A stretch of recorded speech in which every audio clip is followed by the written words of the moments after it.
En particular, en esta noche vamos a centrarnos en el capítulo 37.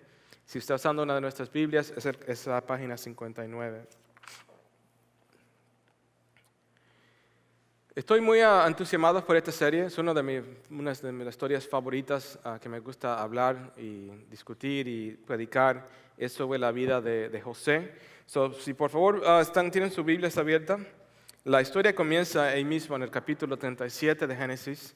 Lo que vamos a hacer primero, porque tampoco no quiero presumir que todo el mundo conoce muy bien la historia, vamos a hacer un repaso así a volado. ¿Okay? Vamos a hacer un repaso rápido y en un sentido le voy a contar la historia entera, cómo comienza, qué pasa, cómo termina. No vamos a entrar a todos los detalles, pero es importante que sí sepan la historia en completo por lo que vamos a discutir en cada parte. Y también le animo que cuando vayan a su casa, la lean la historia completa, no es muy larga y es muy interesante la historia de la vida de José, que vamos a discutir estas varias semanas. Bueno, la historia simplemente comienza así, como vamos a leer hoy. José era un joven de 17 años, hijo de Jacob. Jacob tenía, 12 hijos y él era el más chico y le había dado una túnica de diferentes colores, como ya conocen. Hasta hicieron una obra en Broadway, no sé si alguien la ha visto, de Broadway, ¿no? Jesus Christ Superstar. No, esa es la de Jesús, de José, del multicolored coat. Y no sé por qué esta historia ha captado la atención hasta del mundo. Como dije, han visto diferentes obras sobre la vida de José. Pero como pasa en cualquier familia, y vamos a hablar en más detalle después, hubo muchos celos entre los hermanos y terminaron vendiendo a la esclavitud a José. José, cuando lo vendieron a la esclavitud, lo mandaron a Egipto, que era lejos de la tierra de Canaán, a donde estaban con sus padres. Y cuando estuvo en Egipto, él trabajó en una casa de un hombre que se llama Potifar, y hubo una mujer, la pueden ver ahí en la parte derecha, que quería dormirse con él. Él dijo que no, entonces lo acusaron, él siendo inocente, y terminó yendo a una cárcel. Como están dando cuenta, no es una historia muy carismática, muy bonita en el sentido de que son cosas malas que le pasan a nuestro carácter, que es José. Lo venden, esclavitud. Después está en una casa de este señor Potifar y todo parece que va bien. Lo hacen uno de los mejores esclavos y le dan el mayordomía de la casa, pero después termina en la cárcel porque la esposa de Potifar lo acusó. Entonces, como cosa tras cosa le siguen pasando a José en sentido de sufrimiento. Y mientras él está ahí, él conoce a unos hombres que trabajaban con el faraón y él interpreta el sueño de uno de ellos. Y como dije, estoy haciendo al plazo bien corto aquí, repasando muy rápido. Lo que termina pasando es que la voz viene al faraón, porque el faraón tenía un sueño, y uno de estos hombres que había estado en la cárcel con él se acuerda de este joven José, que interpretó su sueño. Josué va, interpreta el sueño del faraón, y el faraón estuvo tan impresionado con este joven que lo hace su mano derecha.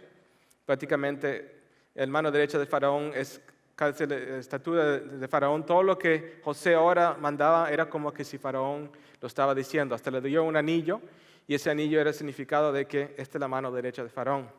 Y eso era importante porque después hubo una escasez de comida en toda la tierra y Egipto, claro, era el único país que tenía comida. Y claro, ¿cómo pasó?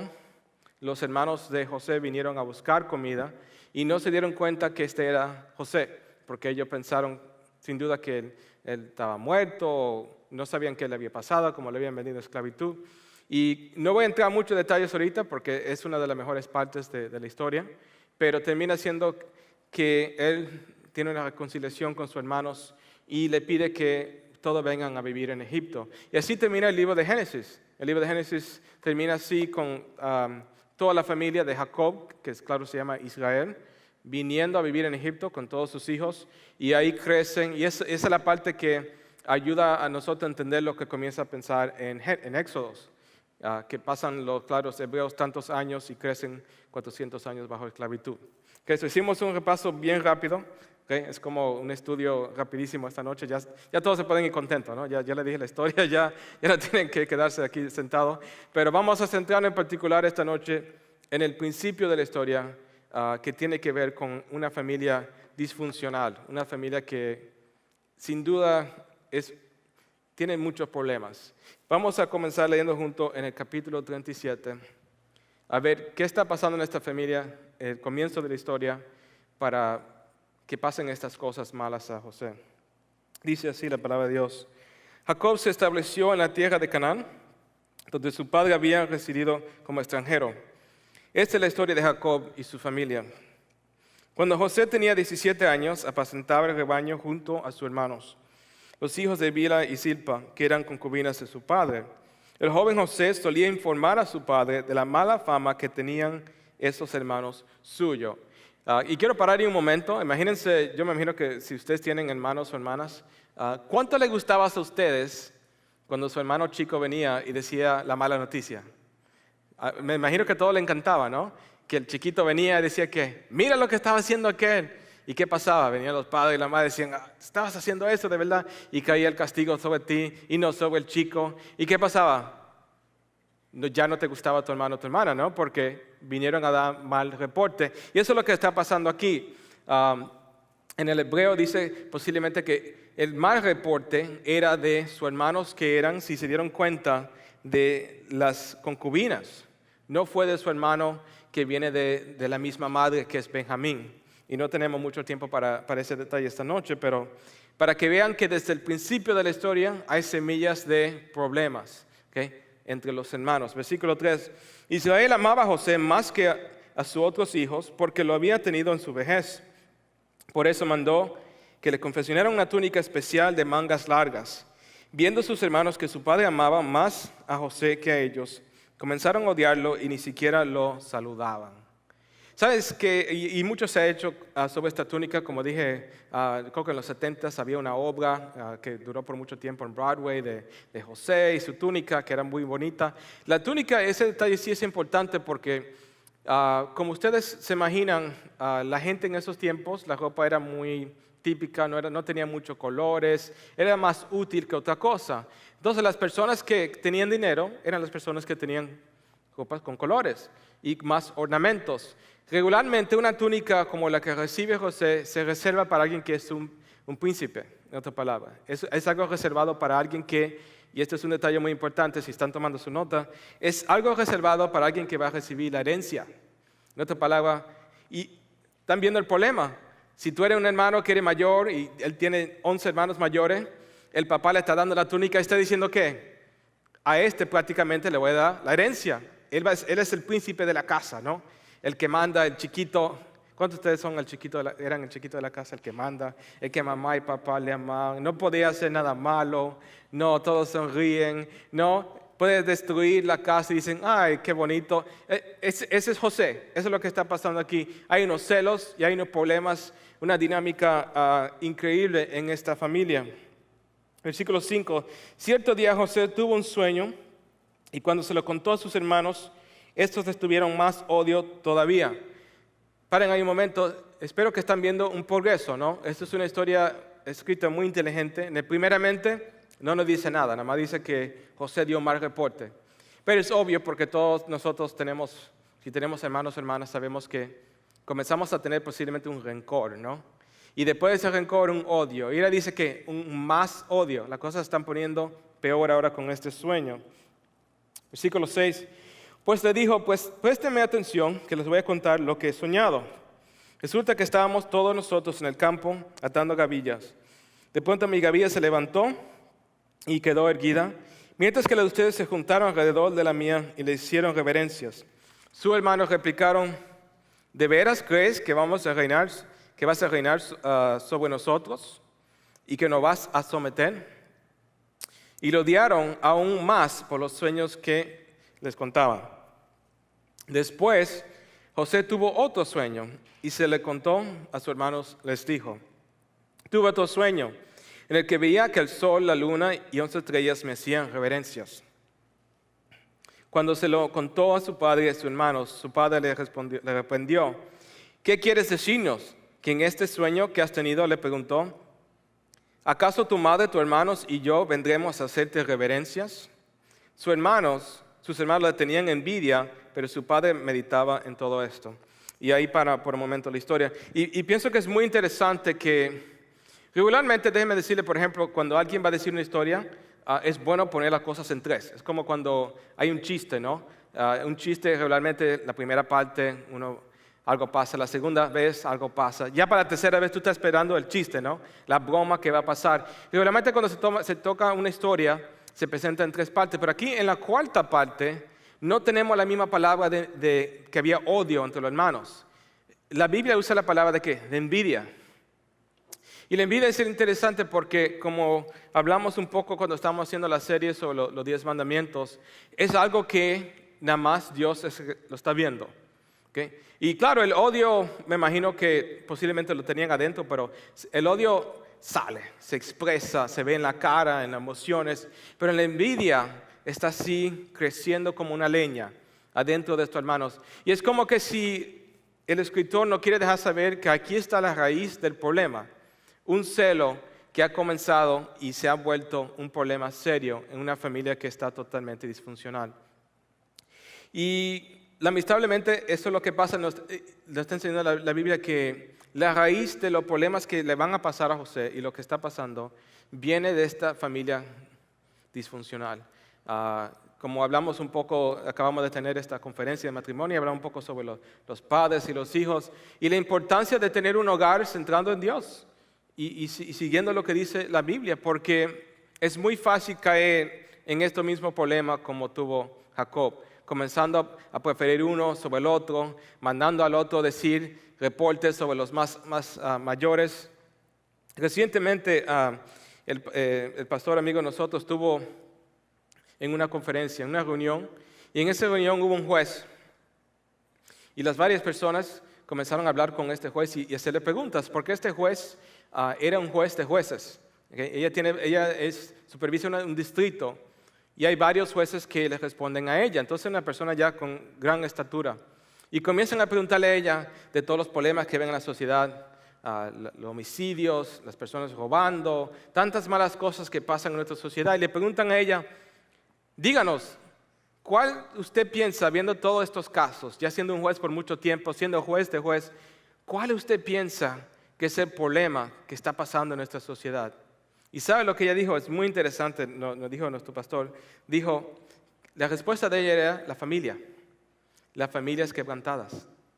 Él dijo que el problema que vemos en nuestra sociedad con las drogas, con los abusos, con los homicidios, todo lo que está pasando viene centrado en las familias que están totalmente quebrantadas, las familias que están disfuncionadas, no están centradas en Dios. Y entonces, claro, el yo y el pecado que viven en nuestros corazones está rugiendo y acabando con las familias. Y la Biblia, una de las cosas que es interesante de la Biblia, y ninguna otra religión tiene esto, es que nosotros no la lavaron blanquita, no le quitaron las partes feas, no pusieron héroes y personas que nunca hacen nada mal y nada pasó en esta familia. Aquí vemos una familia en serios problemas. Y como vamos a leer en los próximos versículos, esto lleva a una conclusión muy mala para la vida de José. Versículo 12. En cierta ocasión, los hermanos de José se fueron a Siquem para apacentar las ovejas de su padre. Israel le dijo a José, tus hermanos están en Siquem apacentando las ovejas. Quiero que vayas a verlos. Está bien, contestó José. Israel continuó, vete a ver cómo están tus hermanos y el rebaño y tráeme noticias frescas. Y lo envió desde el valle de Hebrón. Cuando José llegó a Siquem, un hombre lo encontró perdido en el campo y le preguntó, ¿qué andas buscando? Y des en cuenta que la pregunta es una buena pregunta porque él es un joven de 17 años. Está pensando el hombre, ¿qué haces aquí? Ando buscando a mis hermanos, contestó José. ¿Podría usted indicarme dónde están apacentando el rebaño? Ya se han marchado de aquí, le informó el hombre. Les oí decir que dirigían a Dotán. En otra palabra, lo que sospechaba el padre era correcto, ¿no? Los muchachos no estaban haciendo lo que estaban supuestos. Y ahora se da cuenta José que así es y anda a buscar a sus hermanos. José siguió buscando a sus hermanos y lo encontró cerca de Dotán. Como ellos alcanzaron a verlos desde lejos, antes de que se acercara, tramaron un plan ¿para qué? Para matarlo. Se dijeron unos a otros, ahí viene ese soñador. Y quiero que se den cuenta qué tanto ha crecido el odio el odio en su corazón, que ni le dicen su nombre. Sarcásticamente están diciendo que ese es soñador. ¿Okay? Como ellos alcanzaron a verlos desde lejos, ¿por qué? Porque tiene su túnica de colores. ¿Okay? Antes de que se acercaran, hicieron este plan, right? Dice el versículo 20, ahora sí que le llegó la hora, vamos a matarle y echarle en una de estas cisternas y diremos que lo devoró un animal salvaje. Y a ver qué terminan sus sueños. ¿De qué manera lo dicen, no? Y están hablando de su propia carne, su propia sangre. Cuando Rubén escuchó esto, intentó librarlos de las garras de sus hermanos. Así que les propuso, no lo matemos. No derramen sangre, arrójenlo en la cisterna del desierto, pero no le pongan la mano encima. Rubén dijo esto porque su intención era rescatar a José y devolverlo a su padre. Y quiero que entiendan que Rubén era el más mayor, él era el primogénito. Entonces él siente un sentido de responsabilidad, aunque no le gusta a José, de que, bueno, esto no es bueno, no deberíamos matar a nuestro hermano. Versículo 23, cuando José llegó a donde estaban sus hermanos, le arrancaron la túnica especial de mangas largas, lo agarraron y le echaron en una cisterna que estaba vacía y seca. Luego se sentaron a comer. Qué cruel, ¿no? Se sentaron a comer, así como que si nada había pasado. En eso, al levantar la vista, vieron una caravana de ismaelitas que venía de Galaad. Sus camellos estaban cargados de perfumes, bálsamos y mirra que llevaban a Egipto. Entonces Judá les propuso a sus hermanos, ¿qué ganamos con matar a nuestro hermano y ocultar su muerte? En vez de eliminarlo, vendámoslos a los ismaelitas al fin de cuentas en nuestro propio hermano. Sus hermanos estuvieron de acuerdo con él. Así que cuando los mercaderes midianitas se acercaron, sacaron a José de la cisterna y se lo vendieron a los ismaelitas por 20 monedas de plata. Fue así como se llevaron a José a Egipto. Cuando Rubén volvió a la cisterna, se dan cuenta que Rubén, el mayor que no quería matarlo, no estaba alrededor. Entonces los otros, claro, hicieron un complot para hacer lo que querían.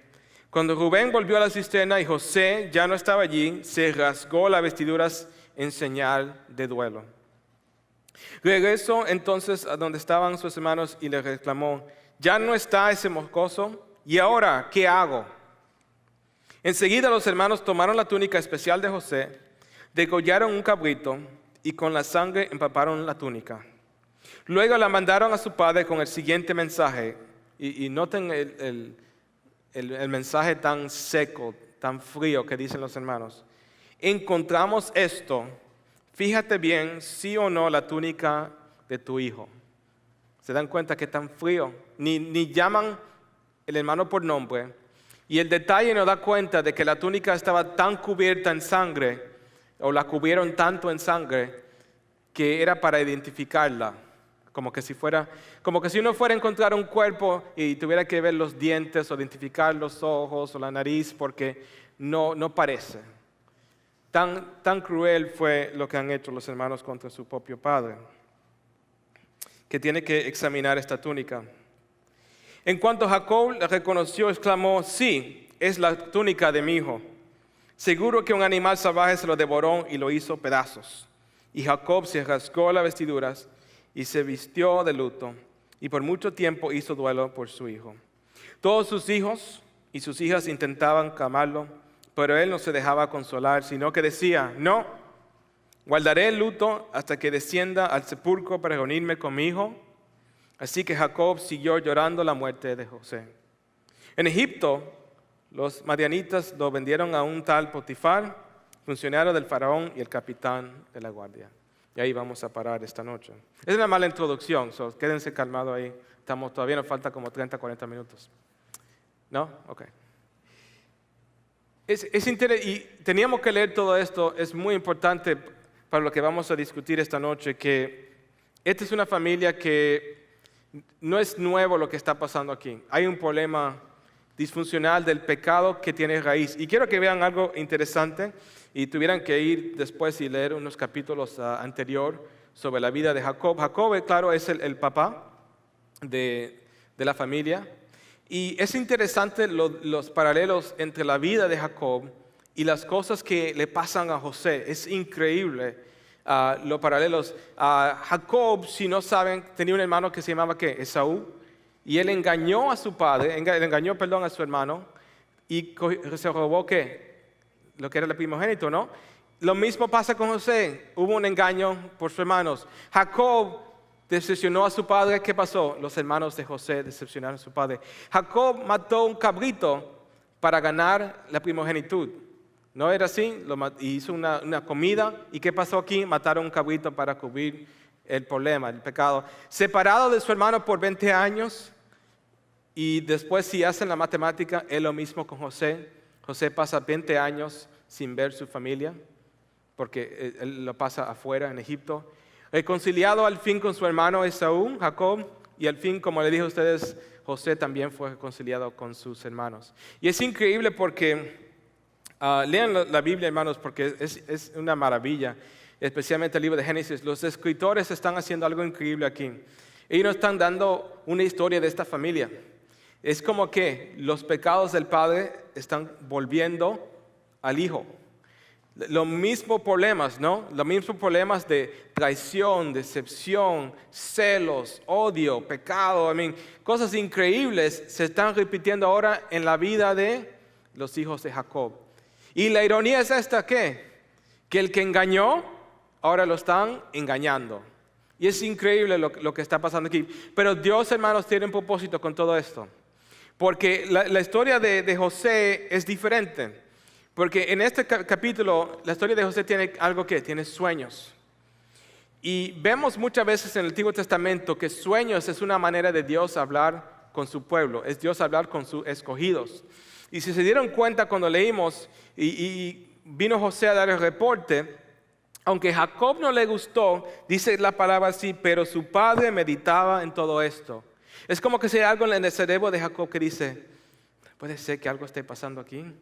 No le gustaba, ¿no? Porque especialmente el segundo sueño está hablando del sol y la luna y van a arrollarse delante de él y inmediatamente se dieron cuenta que, ¿cómo va a ser? Él es el más chico. Pero Jacob, ¿se acuerdan? ¿Era qué? Era el más chico también. Él no era el mayor era Esaú. Entonces, si alguien debe entender un poco sobre esto o pensarlo un poco más, debe ser Jacob, sin duda. Estos sueños es como un empuje a nuestra historia, porque es como que si Dios está hablando de una manera aquí. Búsquenlo bien en el capítulo. ¿Está mencionando el nombre de Dios? No lo menciona. Dios está en silencio total. Es increíble. En la mayoría de esta historia, Dios no habla directamente adentro de la vida de José, pero van a haber partes que nos vamos a dar cuenta es que Dios está manejando y trabajando todo lo que está pasando, comenzando especialmente con estos sueños. Como acaba de decir, cuando ellos hubieran oído estos sueños, nosotros aquí en nuestra cultura no tratamos los sueños tan serios. Si alguien dijo, tuve un sueño, hermano, que iba a ganar la lotería, tú decir, ¿qué? Bueno, sigue soñando, eso está muy bonito, no vas a ganar nada. Si alguien me viene a mí, pastor, tuve un sueño que debo dejar a la iglesia y debo irme a la otra que está allá en la esquina, yo le voy a decir, bueno, hermano, piénselo muy bien, posiblemente tuve una mala noche y no sé, de sueño. Los sueños hoy en día tenemos mucho más duda, ¿no? Porque la diferencia siendo que tenemos la palabra de Dios, tenemos un acceso totalmente diferente. Pero en estos tiempos del principio, en estos tiempos de Génesis, y aún así en ciertas culturas hoy en día los sueños son muy importantes. Es algo sobrenatural que está pasando, que está indicando algo va a pasar aquí y a esta persona le estoy hablando. Y no estoy dudando que Dios no puede hablar por sueños. Yo posiblemente le he mencionado a ustedes antes que yo he oído historias, por ejemplo, hay personas ahora mismo en el mundo, musulmanes que se han convertido a Cristo, que Dios le ha hablado directamente por sueños. Y tiene sentido porque ha visto algunas de estas historias, por ejemplo, de unos musulmanes que viven en país que la mayoría son musulmanes. No es como que si hay una iglesia cerca y alguien le va a venir a tocar y decir, ¿quieres recibir a Cristo? No, es peligroso. Y hubo una historia en particular en que hubo un musulmán que sí tuvo un sueño en que se estaba soñando sobre Cristo. Y él, claro, conocía quién era Jesús porque ellos lo conocen como un profeta, pero no lo aceptan como Dios. Pero siguió teniendo esos sueños y él comenzó a averiguar más sobre esta fe y últimamente conoció a alguien afuera del país que sí le predicó el evangelio y es como que si Dios dirigió todo para esa persona salvarse. No estoy diciendo que no puede pasar hoy en día, pero era más común en estos días. Entonces, ¿qué significa esto? Bueno, si yo soy uno de los hermanos y estoy oyendo esto, la primera cosa que quiero pensar es que yo no quiero que estos sueños pasen. Porque estos sueños tienen un énfasis o tienen un poder sobrenatural. Y si lo que están diciendo estos sueños es verdad, que un día yo voy a arrodillar delante de mi hermano, ¿quién va a querer hacer eso, no? Nadie va a querer hacerlo. Pero los sueños aquí es como, para ponerlo de otra manera, es como Dios hablando en la historia, tratando de enseñarle a esta familia algo que va a pasar y ellos no quieren aceptarlo. Aún el papá no quiere hacer, ni lo piensan, ni dicen, bueno, vamos a ofrecer un sacrificio y hablarle a Dios. No, ellos lo empujan y tratan de hacer todo lo posible que estos sueños no sean realizados. ¿Cuál es la ironía? La ironía es que ellos mismos, en vender a su hermano, ¿qué hicieron? Comenzaron los dominós y el proceso para que estos sueños se realicen. El hombre, en otra palabra, tratando de parar el plan de Dios, se encuentra, ¿qué? Cumpliendo exactamente el plan de Dios. Y una de las partes más importantes en esta historia es cuando los hermanos vienen y presentan a su padre esa túnica cubierta en sangre. Yo pienso, hubieran hecho otra cosa, ¿no? ¿Por qué no hicieron una historia de que, no sé qué, se lastimó? ¿Por qué no hicieron otra mentira? No, la mentira de la maldad de lo que ellos habían hecho tenía que estar cubierta ¿en qué? En sangre. Y como vimos anteriormente, ellos están repitiendo el mismo ciclo del Padre. Estamos viendo un ciclo, en otras palabras, en el Antiguo Testamento, en Génesis, que si hay un mal, un pecado, alguien, y ellos saben que están haciendo un mal, tienen que matar un animal, una cabra, para cubrir su pecado. Y eso lo van a ver continuamente si usted lee el Antiguo Testamento, los sacrificios que después Dios manda al pueblo de Israel a hacer. Si hay pecado, si hay mal, hay que derramar sangre.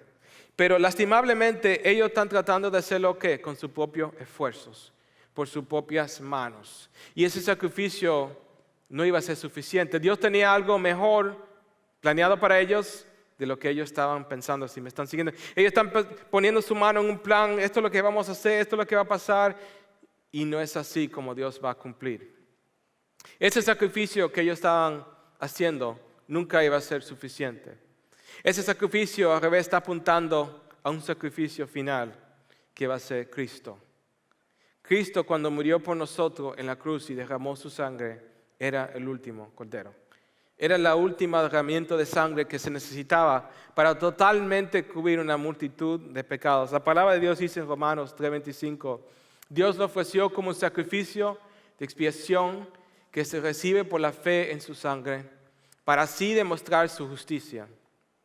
Anteriormente, en su paciencia, Dios había pasado por alto los pecados. Pero ya por fin, dice la palabra en Romanos, ya por fin, por último sacrificio era Jesús.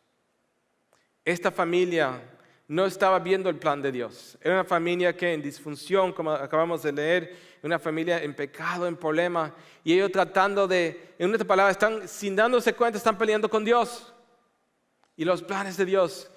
Pero hermanos, Dios va a cumplir sus propósitos. Y lo que nos está enseñando esta historia al comenzar es que iba a tener que haber un sacrificio para salvación.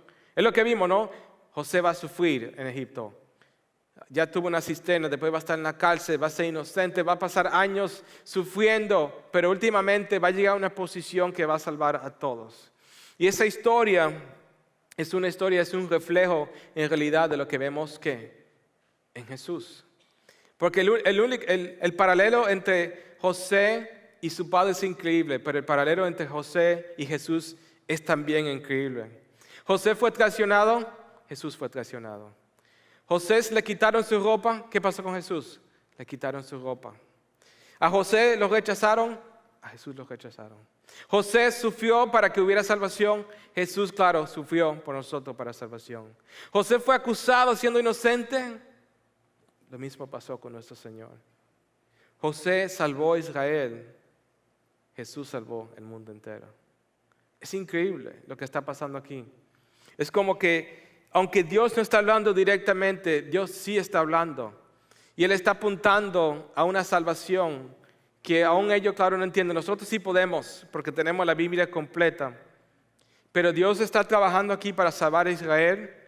Y ese mismo salvar a Israel va a salvar al mundo entero, hermanos. ¿Y qué podemos entender esto? De este comienzo que es una tragedia. Es una tragedia, hermano, en que imagínense sus propios hermanos tratando de matarlo y lo venden en esclavitud. Dios está totalmente en silencio. En silencio. Se dice, y más tarde, en capítulos más tarde, se revelan algunos detalles de que José, mientras estaba en la cisterna, estaba llorando y estaba gritando. Imagínense los hermanos tratando de comer, mientras oyen los gritos de su hermano: ¡sálvenme! ¡Sáquenme de aquí! ¿Por qué me hacen? Imagínate lo que habrán sentido ellos en su corazón, y aún así siguieron haciendo este mal, este sufrimiento, este mal tan horrible, que más tarde nos damos cuenta, se revela también en nuestro Señor Jesús.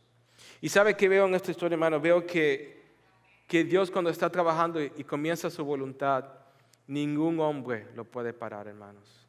Ninguna persona lo puede parar. Dios va a hacer su voluntad, específicamente cuando va a hacer su voluntad en salvarnos. Eso ningún hombre lo puede parar. El hombre puede tratar de su propia voluntad de salvarse. ¿Qué hicieron estos hombres? Mataron una cabra para tratar de salvarse, de un mal de esclavitud. Pero nosotros, estando en la esclavitud del pecado, fuimos verdaderamente liberados por la sangre del verdadero Cordero. Amén. Por la sangre de nuestro Señor. Y esto pasa con nosotros. Estúpidamente tratamos de pensar: bueno, si hago esto, la cosa se va a mejorar. O si hago esto, puedo cubrir este mal. Pero no es suficiente, hermano. Nada que podamos hacer con nuestras manos va a ser suficiente. Tenemos que rendirnos, arrodillarnos y estar delante del verdadero Dios que nos puede salvar de nuestros pecados. Y al comienzo de esta historia vemos un Dios que, aunque Él está en silencio, y vamos a ver los detalles mientras pasemos capítulo tras capítulo, Él está aquí, hermanos, al principio. Él está aquí al principio, hermano, en las cosas que parecen como ¿qué? Coincidencias. ¿Qué es lo que parece como coincidencia? Que un día el papá fue a mandar a su hijo a ver a unos que estaban ¿qué? Lejos. Están tan lejos que pueden hacer algo tan mal como esto. Y qué coincidencia que él tiene su túnica, que lo pueden ver de hasta una larga distancia.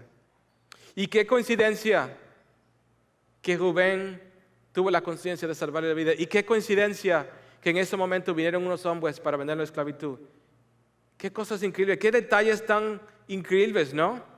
Pero para Dios, hermanos, vemos que no hay coincidencia. Hasta en los momentos más malos de la vida de este joven, 17 años, Dios estaba trabajando en su vida para alzarlo a la mano derecha de Faraón y salvar a su familia. Increíble, ¿no?